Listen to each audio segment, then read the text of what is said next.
Hello students, today let's talk about simple pendulum. So in the simple pendulum, first we will learn about different terminologies. So this is the diagram of a simple pendulum. First thing we'll learn is something called oscillation.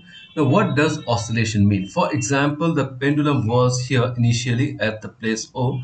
Now you have disturbed the pendulum. The pendulum goes to B, goes to A, come back to A. That will be considered as one oscillation. Remember, the pendulum needs to come back to its initial position. Now, see, when the pendulum started from here halfway down, it reached the initial position, but it needs to go to the extreme left and come back. Then it will be considered as one oscillation. For example, if we start from A, now it will go to B, it will come back to A. That will be considered as one oscillation. Okay, so the next term we're going to learn about something called frequency.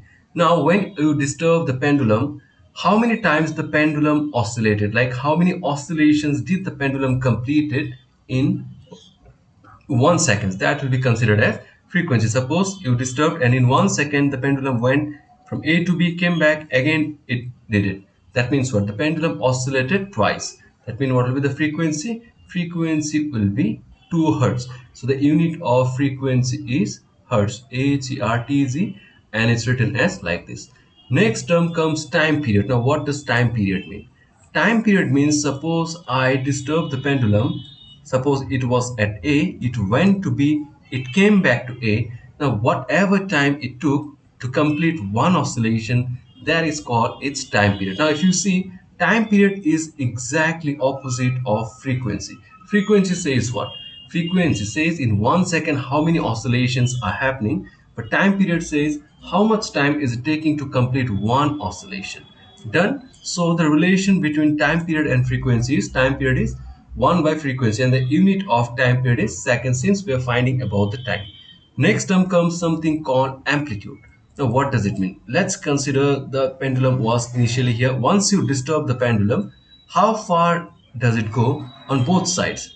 That distance is called amplitude. So it is the displacement from its mean position on either side. Like how far did it go towards A, how far it went towards B. That will be considered as amplitude. So these are the basic terms. Now let's learn about the formula to find the time period of a simple pendulum. It goes like T equals to 2 pi, let me write over here, T equals to 2 pi root over L by G.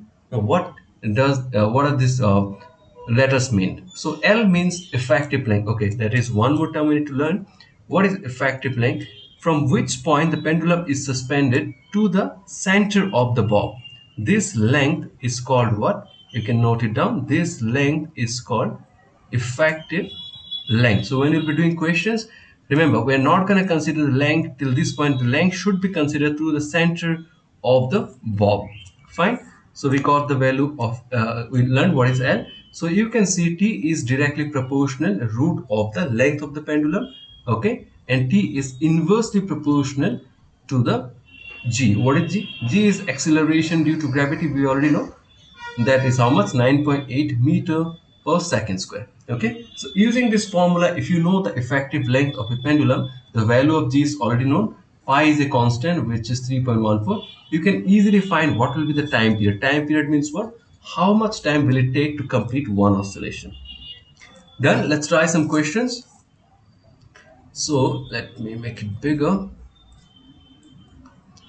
So the first question says, calculate the length of a seconds pendulum. Now what is a seconds pendulum? Seconds pendulum is a pendulum whose time period is 2 seconds. Okay, so we got the value of T. T is how much? 2 seconds.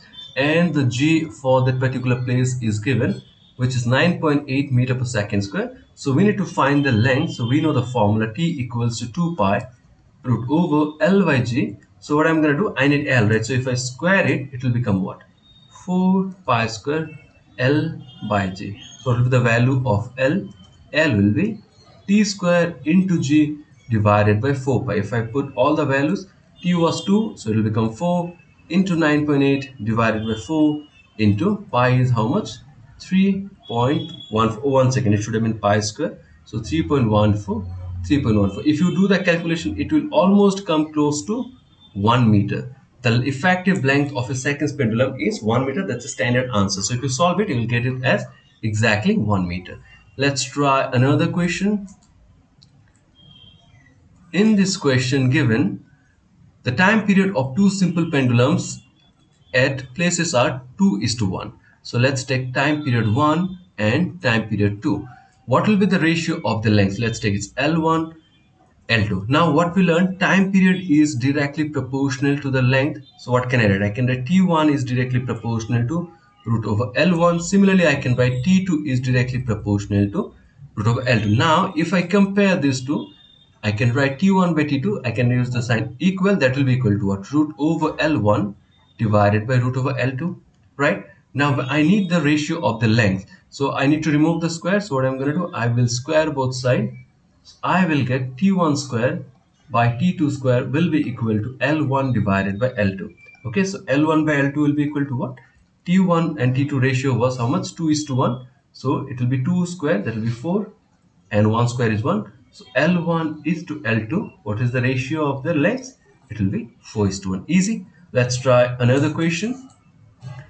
In this question, they have given us the opposite. They have given us the ratio of the length. So L1 is to L2 is given as 1, sorry, the ratio not given, their lengths are given. So L1 is given 1 meter, L2 is given 9 meter. We need to find the ratio of the time periods. So we already know T1 is proportional to L1, T2 is proportional to under root L2. So what will be T1 by T2? T1 by T2 will be under root L1 by L2. Now L1 is how much? 1, L2 is 9. So square root of 1 is 1, square root of 9 is 3. So the ratio of their time periods will be 1 is to 3. So these kind of questions will be asked. I hope all of you understood this simple uh, concept of simple pendulum. Okay, we learned about different terms. If you have any doubts regarding any of the questions, you can ask me in the comments. I'll see you students in the next class.